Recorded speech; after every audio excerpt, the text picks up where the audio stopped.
We have some breaking news just coming in. Well, after slamming the Prime Minister over Tika Utsav, Rahul Gandhi has written to Prime Minister Modi. He's put up 7 suggestions over vaccination.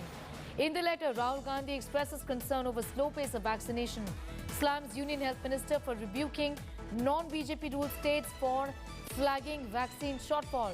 Rahul Gandhi says the centre is encroaching into the state's rights and matters of public health, which is the state's subject. So there's a detailed letter that Rahul Gandhi has written.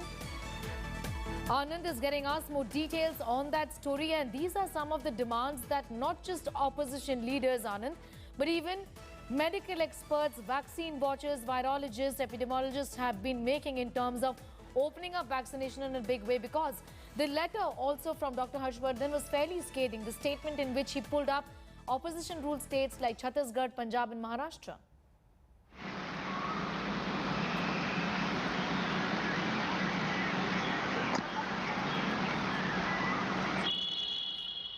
Okay, we'll just go back to Anand in a bit from now, but we're talking about the letter that has been written by a Congress MP from Wayanad, Rahul Gandhi, in which he talks about vaccination drive in the country. He's offered suggestions about a moratorium on exports as well, among other issues. He's also spoken about the fact that there should not be any politics around it.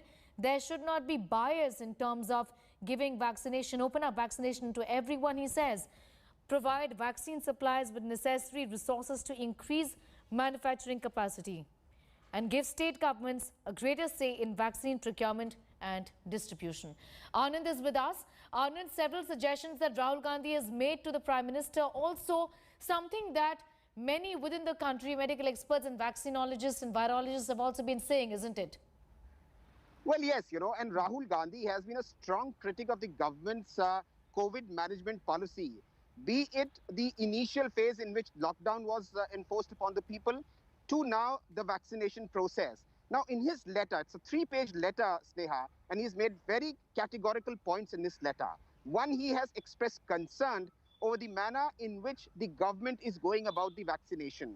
He has said and questioned that the government should ramp up the production and manufacture of the vaccine and should help the manufacturers, the two indigenous manufacturers, ramp up the production and also help other candidates, vaccine candidates, to get approval fast so that they can meet up the requirements of a huge populous country like India. Whereas in other countries where there is almost sizable population are there, they are much ahead as far as vaccination is concerned. India has managed just 1% of its population in the 3 months of vaccination so far. So that is one big concern Rahul Gandhi has raised. And also he has said that the government's allocation in the budget for vaccination and meeting the requirements of COVID pandemic is meager. 35,000 crores is not enough. The government should give in more money into the pool so that there can be an effective COVID management. He has also said that since the economy will be hit by this surge, the second wave, big wave, which is even harsher, a large number of people will be affected. Okay. Jobs losses will be there. So to help those people at the end of the line, the government should also put money in their hands. So that is a big demand which which Rahul Gandhi, as the leader of the principal opposition party, has made. Yes, India had a first mover advantage, you said, and what really went wrong in the country? Anand, thanks for getting us all of those details, as pressure is mounting really on the government from all sides pretty much to open up vaccinations in a big way. Co-powered by Blue Star. Nobody cool.